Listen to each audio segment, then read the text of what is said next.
Okay. Are you able to hear? Yes? Let's see. Thank you for being patient. I was checking a source. I wasn't sure if I'm going to bring it up or not. So, we'll see if we have time. One sec. Let me get myself situated. Okay, so we are, in terms of where we are holding, we are, I'm sorry, I'm so squinty. I've been a whole day teaching and in front of and reading and the computer, so my eyes are not the best. So I'm sorry, I'm going to look a little squinty for this one. You can see in here. Okay, good. So last week we spoke about Psukei de Zimra, and I hope that it's helped your Psukei de Zimra. It was very interesting. Always I have all kinds of object lessons Hashem sends right away. So I had two groups that I had to teach that came from out of Israel. Two separate groups on Friday and on Shabbos. So on Friday, the group I took the group to Kevarachah, and we had also a class on tefillah. So we weren't speaking about tefillah at the level that we're talking here. We spoke about other things having to do with tefillah. In any case, a woman came over to me afterward, and she said, you know, I understand all of this tefillot. Like, I had a good day school education. My Hebrew is excellent. I understand every word that I say, but I'm not all that into it. You know, and she didn't want to say that while other people were around. She took me aside after we were done, because most of the women in that group are just like so yearning to be able to say the tefillot in Hebrew and understand them. And here's this woman who has the skill, and she's just not, she doesn't feel an arousal internally in tefillah. So I said, well, what's your prayer practice look like? So she said, well, I basically just say brachot every day. Once in a while I'll say Shema Shmona Esrei, but I just don't make time for it because I'm not feeling connected to it. And I especially feel disconnected from Psukei de Zimra. So I said, that's interesting. Why do you think it is? So she said, I don't know. I mean, I guess I'm not, I look around at the world and I see a lot of pain and suffering. It's hard for me to extol the glories of God. So I said, okay, perhaps the Psukei de Zimra are meant to help us refocus our attention on the glories of God so that we don't get stuck focusing only on the bad things that we see, which even though they're present, we're still immersed in so much good and so much chesed. Maybe that's one of the points of Psukei de Zimra. Okay, but she said, like, I don't connect. So I told her very briefly, because I had to leave, it was Erev Shabbos. I told her the teaching that I shared with you last week of Hallelujah, which I hope everybody's been going with, and like it helped you, because it's one of my favorites. That chapter of Tehillim, and it's like a summons, you know, like you imagine yourself. So before I even said it to her, I said, here, I opened my siddur and I said, here, how do you read this? You know, how do you translate this? So she translated it accurately, and I said, well, you know, there's a gulf between the way you're translating it and understanding its meaning, because even though you can recite to me what it says, you're not actually saying it. You're just reciting it. You're not actually saying it, because it's a command verb, hallelujah, hallelujah, hallelujah, right, which we spoke about last week. And I tried to sort of like encourage her to pay closer attention, because even when you think you know what the words mean, the prayer is communication in dveikut, and so that's what it's meant to bring us to. And if it's not bringing us there, then even if we know what the words mean, we are not in the Pirush HaMilim. We're not really in the accurate rendition of the words. So I just wanted to share that with you. It's just interesting how right away after last week it immediately came up. That often happens. Now we're continuing with the blessings of Shema. In terms of the blessings of Shema, so let's look at the structure, right? And this is called Tfilat HaBriah, right? Another world. Here we are entering another world. And last week we spoke about the world of Psukei de Zimra as being the way that you clear away your obstacles. Or like here with this interchange with this woman that I had, she said, well, I don't see God's compassion, and I don't really feel like praying. And I was trying to explain, well, those are called klipot and obstacles that are internal obstacles. And Psukei de Zimra is meant to awaken in us an emotional arousal and appreciation for and awaken our love of Hashem, our fear of Hashem, but mainly our love of Hashem through praise, and focusing our attention on the greatness of God as it's manifest through creation and also through the history of the Jewish people. So if that's its purpose, if you're not saying it, so then how is it supposed to do its job? In any case, so we said that's sort of like the pruning. Exactly, that's the process of the pruning away. Or in that mashal, in that parable of heading towards my audience with the king. What happens at that stage? Well, I'm in the outer chamber. I'm in the palace already, but I'm in a public chamber, and it's full of artwork, and it's full of beautiful artifacts, and there are so many people dressed in their most beautiful clothing, and so I'm really impressed, and I'm really moved by the glory and the wonder of the space itself.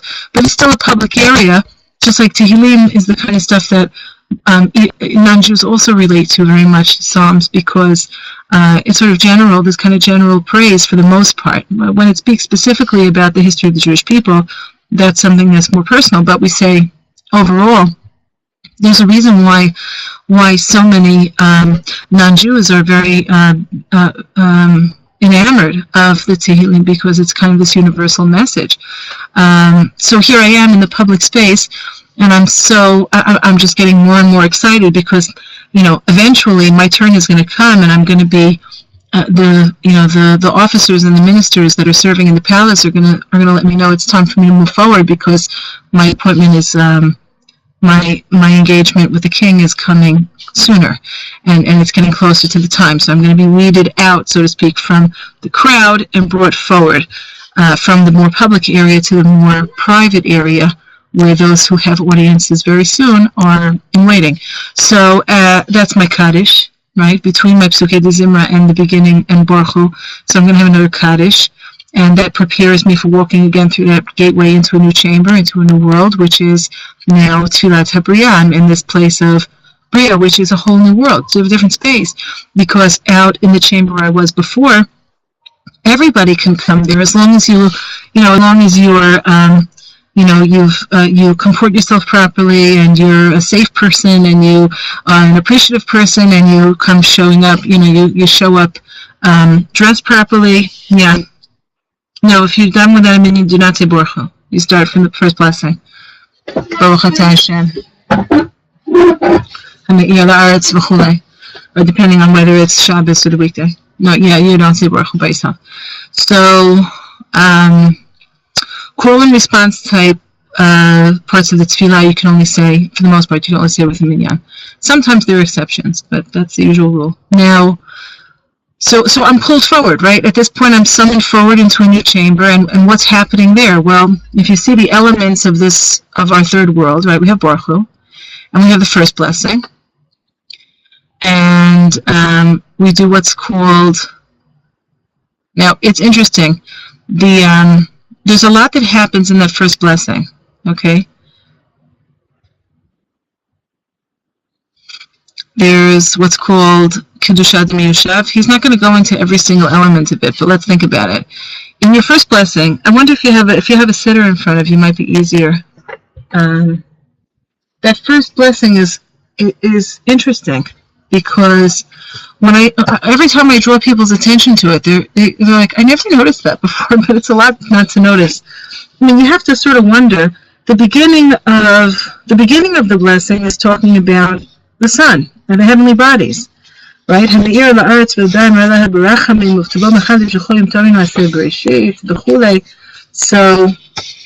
the very first part of that blessing before Shema, of the first blessing, I mean, is about the heavenly bodies, and that makes sense. You can only say this blessing according to the halakha. There's a limit as to how late in the day you can say it, because it still has to be at a time of day when the sun is still in its stage of rising before it comes to its zenith, and actually way before then you're supposed to say it while it still feels fresh and new. The morning still feels fresh and new. So that's your first. It's called Birchat HaMe'orot, right? Now, what's interesting is that, okay, if it was Birchat HaMe'orot, so that would be one thing, but actually it transitions pretty soon, about halfway through, from an expression of gratitude and wonder at the organization of the heavenly bodies and HaKadosh Baruch Hu's arrangement of the heavens and his provision of all of their influence for us, right? He's going to the bracha, the blessing switches over to talk about angels. Yes, because by the time you get to the end of even the first paragraph, we start talking about the angels. Ma'orot natan svirot zo pinot tzva'av kedoshim. That's the transition. We go from talking about the heavenly bodies to talking about the angels that are actually the forces, the spiritual forces that cause the heavenly bodies to continue to move in their orbits and function. Nothing causes anything except for Hashem, but it's sort of like the way in which we think about the hierarchical arrangement of heavenly influence. It sort of has its means through which it channels and chains down from HaKadosh Baruch Hu via many channels and agents.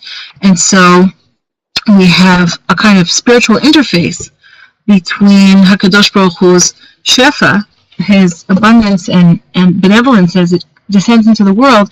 So that spiritual interface between the origin from where this influence comes, which is from Hashem himself, to where we experience it, which is down here in the world of action. We have stages or phases between them, and the one that's next down is called the realm of the angels, right?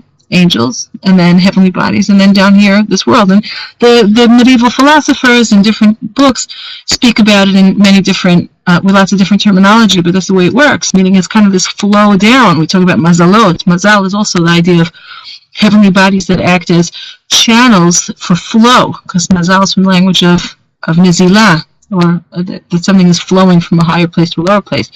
So it's sort of like this materialization of heavenly influence that comes directly from Hashem, but it has many stages along the way as it's becoming materialized.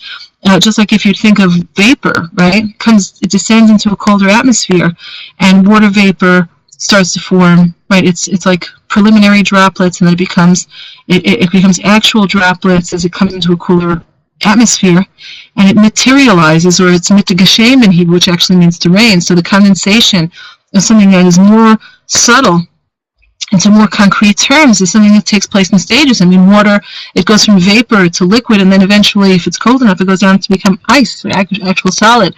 So this flowing down is described in the bracha as this interplay between heavenly bodies, and then we sort of jump up, pinot tzva'av Kidoshim, we were talking about the sun, we were talking about the moon and the stars. How do we start talking about angels? Well, it's because it's the angels, what we call angels, are the channels of divine influence that cause all of these heavenly bodies to continue to run in the orbits and influence us in ways that are tangible for us, which is what we're blessing. So we have jumped up now, like from our reflection on the physical reality that we live in, and right? Through his mercy, he is shining upon us. That's our first thing that we're focused on during the first blessing of Shema. We're focused on how God benevolently, with love and mercy, causes everything to flourish in this world via actually just showering sunlight, plain and simple sunlight upon us. So we move then to angels, because really we don't make that much of a distinction, but basically we've got it. So now we're in the world of Bria, which is associated with the angels, which means that we are in a deeper chamber within the palace. We have, what we see around us are ministering officers of the king, high-level officers, not guards, and not low-level guards or greeters, but we're coming closer to the king's actual chamber. And so these are higher level ministers, and we're mitpa'el from them, because they walk around with such, as we're just regular people, and we watch them We watch them interact with each other. We watch the way as they pass by the entry or they walk someone through into their private audience with the king, or they accompany somebody out, in what state of awe they are, in what state of love and devotion they are as they do their service. And we see them doing their job, right? Which is, that's what we say, the angels are doing their job. The heavenly bodies and the angels that run them, so to speak, are doing their job. And as they do this job, which is a divine service, it's active divine service, which is for them, we call it singing Shira. And they praise and praise, and it's their praise that keeps everything going, keeps the whole Maariv, the whole system in motion. So we reflect on that, and that's what's called our first blessing of Shema. You have to wonder, what on earth is all this business about angels going there? Because it really gets very detailed. And then we have Kedusha, which is Kedusha the Minushav. We actually sit for Kedusha, right? So we're sitting down, and we start talking about you created holy ones. What are we talking about? We're talking about angels. So you imagine yourself in this deeper chamber inside of the palace, and you're getting close to your time for your audience. And so those who are constantly in the palace, they're the ones that you're seeing and interacting with, and you're in a state of wonder and awe at the level of their service and devotion. And you're moved by this, and it's supposed to inspire you to greater levels of love and fear of Hashem. Not from a place like it was in Psukei de Zimra, which is visceral. It's like physical. I'm looking at a physical world. I'm looking at physical wonders. I'm feeling the physical salvation of my own personal history, like we have with Shirat Hayam. That's all in Psukei de Zimra. Now we've gone another level up, and when we go up this other level, so it's what's called, like we speak about in the Tanya, as love and fear that's born. It's the love and fear not of Ahava and Yira, but Ahava and Yira in its roots of Chochmah and Bina. That means to say, because we're in a state of contemplation of higher levels of service, which is what we are describing when we speak about angels. It's very, very lofty, and we don't even think about it necessarily. Like, what on earth is this doing here? But what it's doing here is it's meant to inflame you into a state of loving and reverential devotion, so you can say Kriyat Shema. Because otherwise your Kriyat Shema is not worth all that much. Not that it's not worth all that much, it's a harsh thing to say, but you need to be in a proper state. And so all of the tefillah is meant to just bring us forward, move us forward into a state that is suitable for the next avodah that we're supposed to do. So we have our first blessing, which is about heavenly bodies and about angels, and then we fully describe their service. It's very, very, it's very awesome. It's so awe-inspiring, right? We get used to saying it every day. We don't even necessarily feel the wonder of the words. But this is Kedusha. Where does Kedusha come from? Does anybody know? We have two different versions of Kedusha in the prophets. The language of Kedusha has two different places where it appears. The first is in Yeshayahu, in chapter 6 of Yeshayahu, which is actually, it was his inaugural vision that he had in the Beit HaMikdash. It's on the day of a great earthquake, and also when the king Uzziah came in and tried to bring up the incense offering, even though he was forbidden to do so. He sprouted out in Tzora'at on his forehead as an immediate punishment to get him immediately. He was booted out of the Beit HaMikdash immediately upon doing something he was not permitted to do, and the Kohanim had to remove him physically immediately because he couldn't be a Metzorah inside of the Heichal. So all of those events are described in both, I don't even know if it's in Malachim, it might be in Divrei Yamim, and also in Yeshayahu. Now, Yeshayahu was in a state of confusion because he didn't know if his vision of the trembling of the pillars of the Beit HaMikdash was actually happening. Was it actually happening, or was it a vision? He wasn't sure. And in actual fact, it was both. He was having a heavenly vision of something of za'azua, of a kind of tumultuous event, like a kind of spiritual quake happening in the Beit HaMikdash, because he was seeing on high the result of Uzziah violating the sanctity of the sanctuary. And at the same time, there actually was a physical response in the earth, which was an earthquake, which actually did happen and coincides, like there's like seismological archaeologists. That's a whole sub-study of geology and seismology, because by shifting of layers of sediment and going back a certain amount of time, you can sort of tell at what point there were major earthquakes in a region. And that's like that's something that they do in every place in the world. They do that kind of research wherever there's seismological activity to see what the cycles are.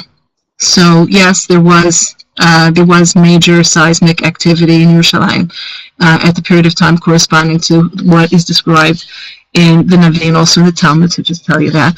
But when Yeshayahu experienced this zazua, what he was experiencing on his level of prophecy, because like 3 different things happening at one time. So what he was experiencing was the thunder and the motion that's taking place in the upper worlds when the angels call and respond in prayer to each other and rise to new heights via prayer and praise. So that's what he was blessed to experience, and that's recorded in the 6th chapter of Yeshayahu. Now, what happened is that, and also there is another kedusha, similar and different. And it's recorded in Yechezkel by a different prophet. He had his own experience. So that was in his vision of the Merkava, which we're not going to talk about now because it appears someplace else. So our normal kedusha, that's from Yeshayahu. Now, why is it incorporated here? Well, again, it's because it's meant to arouse us to a state of very lofty love and fear of Hashem, so we can be properly prepared for Kriyat Shema. Now, you go further, we finish off the Ma'orot, the first blessing, and then afterwards we start Ahava Rabbah, right? Which is, once we understand the relationship between the 2 blessings and Shema, it all starts to make sense. You first are aroused by contemplation of the universe, the higher aspects of the workings of heaven to get that universe and those heavenly bodies, keep them in motion. We get an insight into the service of angels, which is at the root of what's keeping the whole engine going. And then you can say Ahava Rabbah or Ahavat Olam, depending on what your nusach is. Then you can say it and mean it,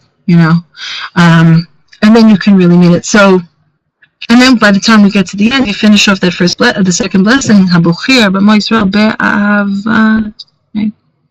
Now it's time to say Shema. So, and then after Shema, just to talk more about the structure, right?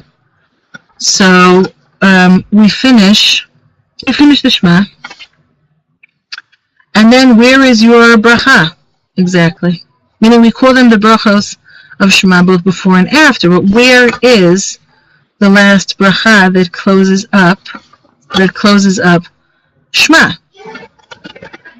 Where actually is it? So it's not immediately afterward. It's going to be right before we start Shemona Esrei, and it's Gal Yisrael. So everything that happens from the time you finish Shema, just to get it like the structure down. So you say Shema, and what is Shema?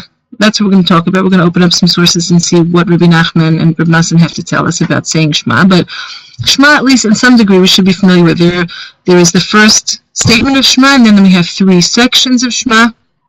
And after that, we have the subsidiary statements about truth and about the fact that the redemption has been promised to us, and then in the merit of the forefathers it will come, and a reaffirmation that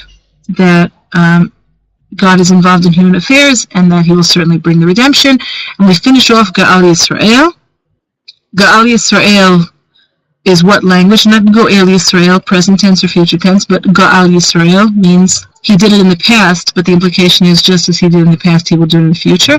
And you're not allowed to interrupt, right? It means you have to do what's called, you have to be Samech Ge'ula Tefillah. I mentioned this last week, that's why there's no kaddish between them, because there's an imperative to join together. If we say that Shema is the essential statement of faith, so it's like this: faith, truth, right? That's how it works. Your statements of faith, truth, that's Emet V'Yatziv, and then faith in the redemption, right? And then into Shemona Esrei.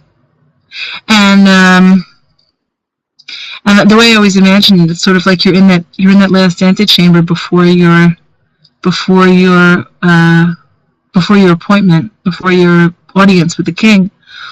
And at a certain point, it gets very, very quiet. It's sort of like if you're used to, when you're done with a minyan, especially, you really notice it. And when the tzibur, everyone, especially, and you notice it, especially if you're praying with a tzibur vatikin, if you're praying with the dawn, because the Baal Tefillah, whoever's leading the prayers, he wants to hit the moment of dawn and start Shmoneh Esrei exactly on time. And so you often have this kind of lag where it gets very, very quiet because people are sort of pacing themselves after Shema. They're sort of pacing themselves, going through the blessing, all the words in the paragraphs after Shema, in order to hit that moment of starting Shmoneh Esrei exactly on time. And so it gets very, very quiet and very, it's a very meditative moment as you wait. And I always imagine it's sort of like, okay, I'm in that antechamber, I'm in that last antechamber, and I recognize the seriousness and the gravity of what I'm about to embark upon. And at that point, one of the ministering angels, one of the attendants, he looks at me. He gets my attention because it's very quiet at that point because, the door is open. They've ushered out the last person. It's now my turn. And he looks and he goes, it's time. Come forward.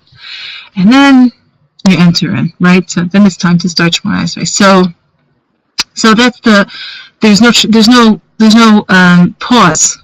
I mean, there can be a pause, you can slow down, but there's no interruption between finishing Shema and its blessings and beginning Shmoneh Esrei, because it's at that moment where it's your turn to come forward. So there's no pause here, just, and you're ushered in. So that's going to be for next week. We'll talk about Shmoneh Esrei. Now, let's go back and start looking at some of the sources that I've brought to examine. Now, it's not exhaustive because we only have an hour and it's a big subject, so I try to be discriminating and bring you what seemed to be hopefully most useful. And Bezrat Hashem. So let's see. Now, because this is not organized,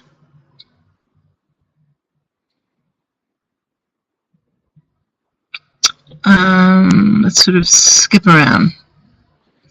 Okay, so these are different subsections from the laws of Birchot HaShachar from Likutey Moharan, and I'm going to start off, and we're going to do whatever is written about the blessings before Shema, then we'll talk about Shema itself.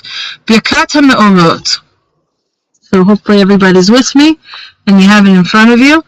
And I haven't heard from anybody in a while, so I hope you're still with me and we're not disconnected or something terrible like that.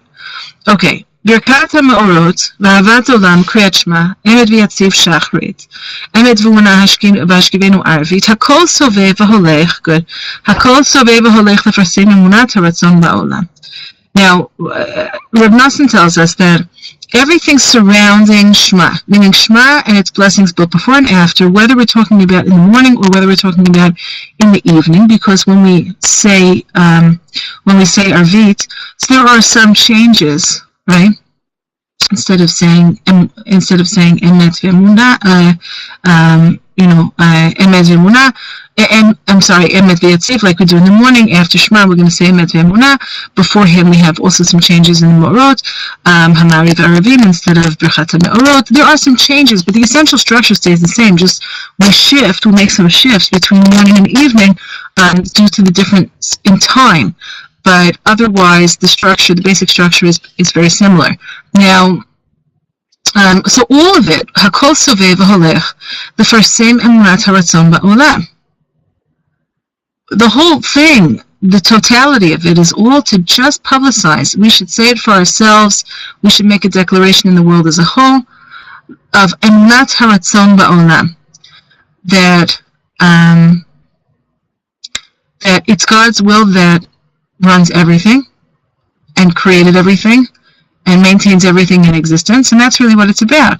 Hashem Yitbarach bara manhit hakol b'rtzono levad, b'tavo mechadesh b'choyim tamim ma'aseh b'reshit, that everything is only kept in existence through the application of His will, and in His goodness He renews every day, constantly, all of the workings of Breshit, of creation. That means that everything is in a state of constant renewal and recreation, because without a constant infusion of divine energy to keep it going, it would cease to exist altogether. באופן שיתגלה הערת רצונו יתברך בכל פעם יותר. And it's cumulative, meaning yesterday's Shema is not today's Shema. The declaration of Emunat HaRatzon isn't what I did last week, and even though it seems the same, it's not the same. And it's interesting because you say, Kriyat Shema is a mitzvot aseh. It's a positive commandment. And we have a problem because if a person fails to perform a positive mitzvah, he has to do teshuvah, right? So you say, okay, I didn't say Shema today, so I'll say Shema tomorrow. Meaning I can make a teshum, I can pay it back. And the answer is no, you have a problem, because you still have the problem of bitul mitzvot aseh, because yesterday's Shema is not today's Shema. And yesterday's Shema you can't say again. There's no way to go back and say it again. There are good ways to do teshuvah. I'm not going to say no. But the actuality of saying yesterday's Shema, you can't say again. And the cumulative effect of every day increasing one's faith in the absoluteness of Hashem's not mastery, it's just His absolute ownership, and that all reality is actually Him. Like that kind of consciousness is not meant to be the same from day to day. We're supposed to grow and change and absorb it to a greater extent, and live it to a greater extent. And so yesterday's Shema is not today's Shema. It's something different. At sof kol sof, until ultimately yitgale emunat haratzon le'ein kol. The point is to keep on adding on to this consciousness cumulatively every day with another Shema and all of its blessings, another Shema, until it permeates the world, and it causes a shift in consciousness throughout the world. That's what you're supposed to be doing with your Shema. You're making a declaration. Shema Yisrael Hashem Elokeinu Hashem Echad. There's nothing but Hashem. It doesn't mean there's only one God. It means there's nothing but God. And so I'm supposed to declare this every day, differently every day, deeper every day, and it has an effect on the world so that this awareness permeates the entirety of the world and helps to bring redemption. Through publicizing this. It's a public declaration, Shema. It doesn't only have to do with the whole world, filling the world with a consciousness, but also it also changes me, right? That's the idea. And you become, and here he's referring to one of Rabbi Nachman's stories, the story of the 7 beggars, and he's making a reference there to the blind beggar who is perpetually, he's the oldest of the old, and he's also perpetually young. The way in which he's always just beginning, he has never even begun yet. This Zaken Dikdusha, the holy Zaken. And I'll explain a little bit more. He's totally fresh all the time, because it's like as if he is in the ever-present moment of awareness of Hashem, and so, like, he is together, kaviyachol, with Hashem in being Hayah Hoveh V'yeh, which is what we're saying when we say Kriyat Shema. So, being past, present, and future, it is all one. So when you're in that awareness, it's like there's no difference between being 100 years old and being a minute old, because it is all one. That's the idea of Shema. So each of us, to some extent or another, hopefully, we come to this awareness and we blind ourselves up with the tzaddikim who have this awareness all the time. Even if for us, actually we're going to get to that, I think, soon, the idea of racing towards a kind of like Shema being a moment where you kind of rush towards, and you close your eyes to do it, a kind of consciousness that you're not able to maintain all the time. You really can't. Regular people don't maintain this consciousness all the time. But at the very least, at certain points during the day, at certain poles of the day, we ought to steep ourselves in it, because it has a transformative effect on the rest of the day. And then today's not the day, today's not the same day, tomorrow will be a different day also, with its new awareness, and we carry that forward into the day. So even if we're not big tzaddikim, nevertheless, this is the main aspect of the consciousness of tzaddikim, that there's nothing but Hashem. And And so that's what we're aiming for, right? And all of our individual wills and all of the multiplicity that we see in the world, we're just trying to, like, we're striving and striving with the Kriyat Shema, and we close our eyes, right? You have to close your eyes. What's called Michezed Hay Alma, that's called the blind beggar, right? He closes his eyes to the illusions of this world, because for us, you're either seeing the multiplicity of everything, and you're either seeing, like, the realm of effects, or you're bound up with the cause, with the single cause. For the most part, if we want to have consciousness of the oneness of Hashem, and that everything is only a kind of manifestation of godliness, but it's not, it doesn't have its own existence, it's not independently existing. If for us to have that kind of consciousness, we normally have to close our eyes to the world of appearances, because the world of appearances is very convincing. So we close our eyes during Shema, right? We close them tightly, and that's called, we close our eyes, Michezed Hay Alma, close our eyes from the illusions of this world, because it's very convincing. I mean, the desk appears to be a desk, and water is water, and I'm me, and you're you, and we all appear to be very disparate with our own individual wills, kind of clashing against each other, or running in tandem to each other, or bouncing off in different directions from each other, and so it's very confusing when you have your eyes open to the multiplicity of this world. So in order to hold on to that consciousness, we say Shema, we close our eyes, but in the end we have to come back. We have to open our eyes so we can continue to exist in this world. And the blind beggar of the story of the 7 beggars, he appears to be blind because his eyes are closed to Chesed Hay Alma. So when we look at him, he says this whole life of this world is like it passes by like a blink of an eye. So he's blinking his eye, right? And in that space of time, like, all of existence has just rushed by, and because his eyes were open for what came before the creation, and his eyes are open for what will be after. And so to us, he appears to be blind, because the kinds of stuff that we're focused on and that preoccupies us and that so fills our field of focus until we can't see anything else, he's not paying attention to that at all. So during Shema, we have an opportunity to kind of jump up, and my teacher, Maariv, she shouldn't be well, not a Breslover by any means, but she used to talk about this as the experience that she had during, actually this was her experience, she said, during the Holocaust, but I'm not going to go into all of that, but she used to call it standing on tiptoes, because you're standing by a fence, like you're standing, you have something obscuring your view, and once in a while you sort of stand on tiptoes, you get to look over the fence and see the big vista of what's really there. And she used to talk about her experience during the Holocaust as being a way of actually seeing over the fence. She felt she was getting to see a higher unity that she wasn't able to see at other times in her life that were not so difficult.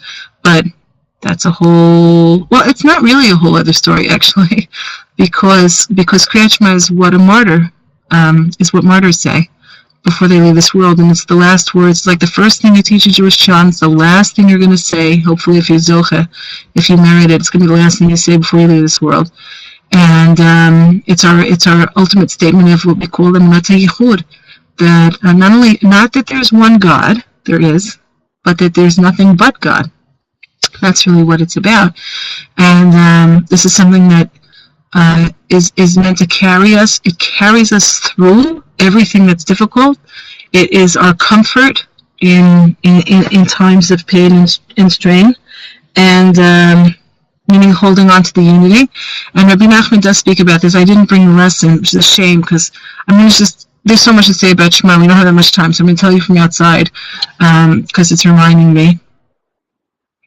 Here, this part, anyway, to the end of this paragraph, was sort of already discussed. But in another lesson, and this is in lesson, it's in 65. So lesson 65 was a lesson that Rabbi Nachman taught at a very difficult time in his life.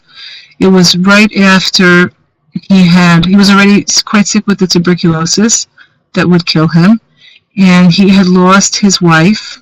He had lost his son, Shlomo Ephraim, and it was after the loss of Shlomo Ephraim, who had actually lived, was the only son that had lived, he lived over a year. And Rabbi Nachman had expressed that his great hopes and dreams that the child Shlomo Ephraim he intimated to students that Shlom Ephraim might wind up being Mashiach. And when the baby died, he was devastated. And Sasha, he lost before that or after that his first wife, he had married her right after his bar mitzvah, and she was one of his children. I can't remember if she passed away earlier or after. It was all around the same period. Anyway, so he was already very ill. He had suffered many, many losses, and he knew he didn't have long. By that time, he knew he didn't have that much longer to go. So he taught a lesson, 65, about suffering. And one of the things that he speaks about in that lesson is very fascinating about Shema. He says, you have to close your eyes when you say Kriyat Shema. He says it's a natural human reaction that when people are in pain, they squint and they close up their eyes. And when else do you squint? Well, if you're looking at something at a great distance, so in order to focus your vision and change your focusing, people also squint in order to be able to see off into the distance. It's natural. It's a physiological response, and we do it automatically even without thinking because it helps to get us focused on the thing that's in the far distance. So he says, well, this is so classic Rabbeinu. He says, when a person is suffering, so they screw up their eyes tight. Why? Because it's sort of like, in order to console yourself from the pain that you're in, you have to reach into the ultimate future where only godliness and goodness is revealed. Not the world of multiplicity and pain where we live now, but you need to look forward into a future where only goodness and godliness is revealed. So what do? So a person who's in pain is like a person who's trying to see something that's at a great distance, and it's so far off that they close their eyes entirely. Meaning, it's like you close it down, and it's like so squinted down until, and then you get it for a second. And what happens after you say Shema, and then you say Shema Yisrael Hashem Elokeinu Hashem Echad, right? There's nothing but Hashem. But then you have to open your eyes. You come back and you say quietly, Baruch Shem Kivod Malchus Olam Boy. Right? We have what's called the upper Yichud and a lower Yichud. We have two different statements there, which is the essential statement of Shema. The upper Yichud is an absolute. The lower Yichud is what we say. Back down. We've already opened our eyes again. We're back down in this world. And some people keep their eyes closed for it, but it doesn't make a difference, because the work of Shema with the eyes closed is only the first statement. Baruch Shem, you're back here in the world where you are, where you have faith that there's nothing but Hashem, but you're back here with your eyes open in the world, and you whisper it. You don't say it out loud, only Yom Kippurim. You whisper it because actually the emotional and practical and lived reality for us in the eyes wide open, alive state in the world is that even though we believe that there's nothing but Hashem, that's not actually what we experience. So we declare it as a statement of faith, but it's called a lower Yichud because we're going on faith as opposed to the upper Yichud of Shema, which is, I'm there. I'm there. And when I'm there, I'm getting something from that consciousness, which enlivens me and vitalizes me and gives me strength and consoles me. But back here in the place of Baruch Shem, I'm whispering it because I can't be so bold as to say, oh, I've got this down, because none of us do. So that's called upper Yichud, lower Yichud. Now there's 25 letters of the upper Yichud of Shema, and there's 24 letters of the lower Yichud of Baruch Shem. Now, Shema, so we say, tzaddik consciousness is Shema. Right? That's what makes a tzaddik. So he's got to be walking around with this all the time.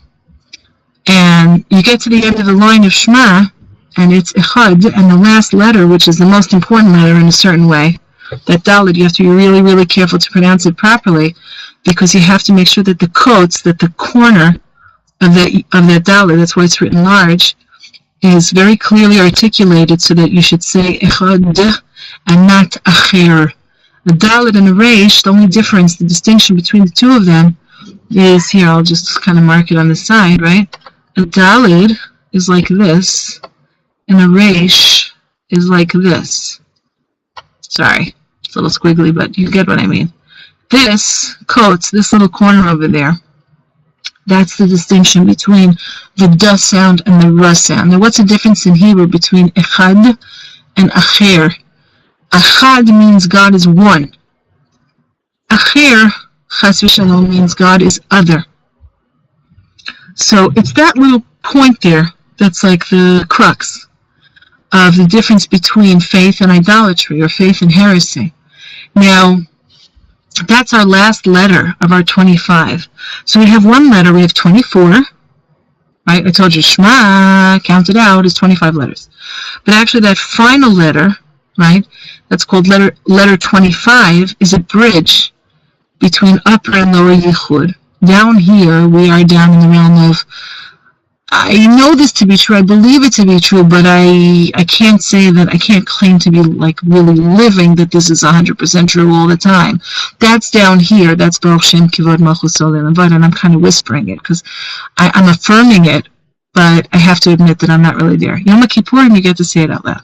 Yom Kippurim, you're there. You don't eat, you don't drink, you're not indulging in anything, you're focused on prayer, and you're a tzaddik, so you get to say it out loud. But otherwise, no. Otherwise, we whisper it. We have to be real and honest that we're not yet holding in the realm of tzaddikim. But we have a bridge between the two of us, which is that one letter. Now, together, well, you know what? Let's keep going into the texts, because I want to show you inside what it says. So, here. Here we go. It's right here. Yesod ha'emunah she'kriyat Shema, the foundation of faith, which is expressed in Shema itself. Hakol nimshach ha'yidei tzaddik shel kutza da'ot yud de'echad sheze b'chinat nekudat Moshe shemamshich hamtaka miratzon ha'elyon. So we have here that upper crux, that upper point, the apex of that dalet, is a physical analog of the tzaddik, who sort of does this bridge work of this higher kind of consciousness down to the realm where we are. And the truth is, you have a nekudah, right? You have this nekudah of Moshe, you have a nekudah of the tzaddik inside of you, every Jew does. And so that's kind of the bridge that negotiates between the absolute of knowing and really living with that, with the reality of where I am. And I'm affirming, I keep on affirming that upper yichud, but I also admit that I'm not quite holding there. And that's my lower yichud, and I say this every day, day in, day out, twice a day, 3 times a day, depending, 4 times a day. You can also say it 4 times a day if you have your early Shema Kabbalat Olachot Shamayim before Shacharit. So there's you have a lot of opportunities to reinforce it. Lamti kol adinim vatil kol hakfirot la'alot nishmad l'ratzon. Ze b'chinat Shema Yisrael yesh bo 25 atvin.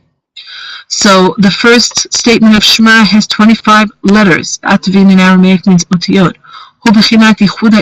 This is a high, very lofty type of yichud, of unification. It's an expression of awareness that there's nothing but God. As we said, that's a kind of lower affirmation or confirmation in the place where we actually are, so we do our best with it. And it has 24 otiyot, and it has 24 letters.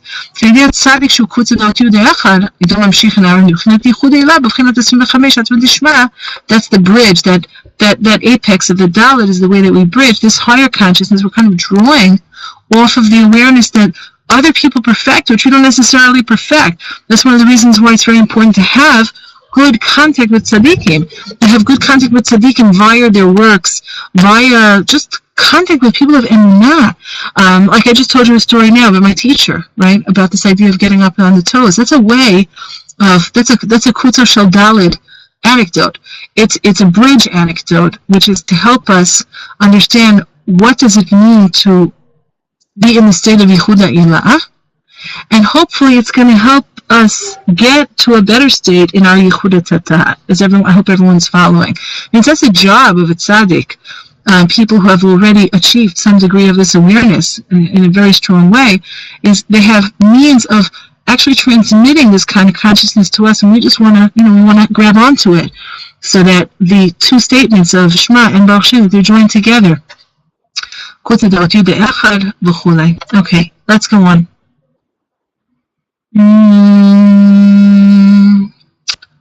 Let's see. What else did I bring you? Something. Okay, here, this is what I told you already based on lesson 65.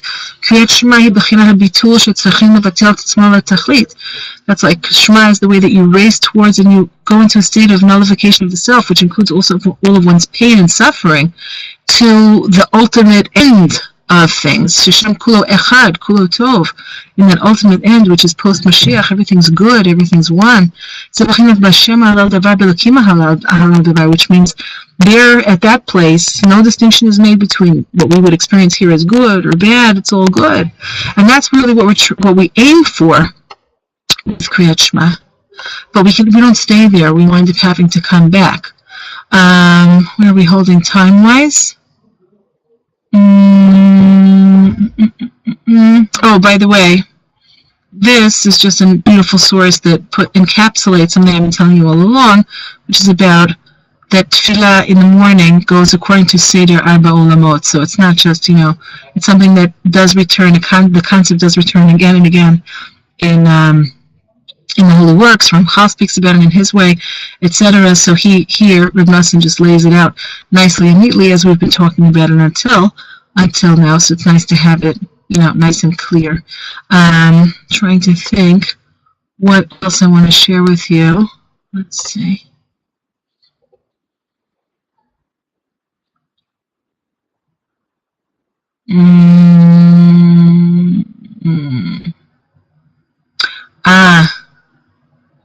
This might be too much to get into.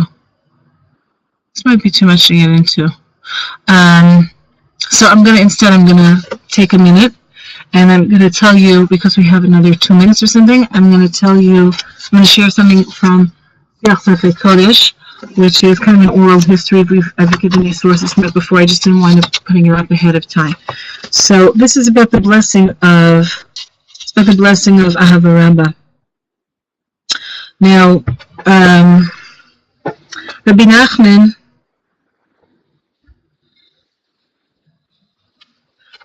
brought a teaching that is first brought by the Toldos Yaakov Yosef. Toldos Yaakov Yosef was a student of the Baal Shem Tov, who was responsible for, he was the first book that, he was the first publication, his work was the first publication that popularized teachings of the Baal Shem Tov in print. And I think it's 287, I think that's the number, 287 times in his work, he mentions a teaching that was a direct teaching he heard from the Baal Shem Tov HaKadosh. So it is the first book that was published of a collection of the Baal Shem Tov's teachings. It goes according to the order of the Parshiot. That was Rav Yaakov Yosef of Polonaya. Rabbi Nachman, actually, it's a beautiful story, but Rabbi Nachman, when he was a young child, he forced a group of tzaddikim to take him to visit the Toldot Yaakov Yosef so he would have a chance to see him before he died. Not Rabbi Nachman, the Toldos, who's 3 generations older, like he was from Rabbi Nachman's great-grandfather's era. The Toldos was still alive when Rabbi Nachman was a little boy. So there's a very beautiful anecdote that's brought in the biographical material about how, as a little boy, he managed to get a whole bunch of very, very old tzaddikim to take a little 6-year-old along with him. He was either 4 or 6. He was very little. To get him, he forced them to take him along for the ride, a very difficult journey in the middle of the winter to go to visit with the Toldos. So he actually did have a chance to see the Toldos Yaakov Yosef in his lifetime. Now, so he mentions a teaching from the Toldos, and we want to see how does it relate to Shema and its blessings. Haya omer b'shem Baal HaToldos Yaakov Yosef al hanema b'targum Yonasan al pasuk v'hema bochim Pesach oel hanema b'maaseh Midyan b'chian v'koin es Shema. Now, the Toldos Yaakov Yosef and Rabbi Nachman by extension, because he brings it in lesson 36 of Likutey Moharan. He quotes the name of the book is Toldot Yaakov Yosef. His name was Rav Yaakov Yosef of Polonoia. So he lived in Western Ukraine, closer to Mezrich and all these places, and Anipol. It's over in the west, closer to Lviv. So the Toldos brought a teaching, and Rabbi Nachman expanded upon it. Now the Targum tells us that says that at the time of the sin of the Midianite women, so it says V'hem bochim petach oil, that the Jewish people were crying at the opening of the tent, meaning at the opening of the oil moed. And Targum Yonasan, which is one of the Targumim on the Chumash, one of its Aramaic renditions, which is kind of like a medrash, so it renders that they were crying at Petach HaOhel. It says Bachyan v'korin et Shma, renders the phrase they were crying at the gate of at the entry to the tent of meeting as they were crying and they said Shema, which is very interesting, right? And Rabbi Nachman comments on this. He says Bachyan means what? This is Bevirchat Ahava Rabba. What's the petach of Ohel Moed? Meaning, if it's rendered, if crying at the entry to the petach of Ohel Moed, of the opening to the tent of meeting, is rendered as they were crying as they said Shema, crying and then they said Shema.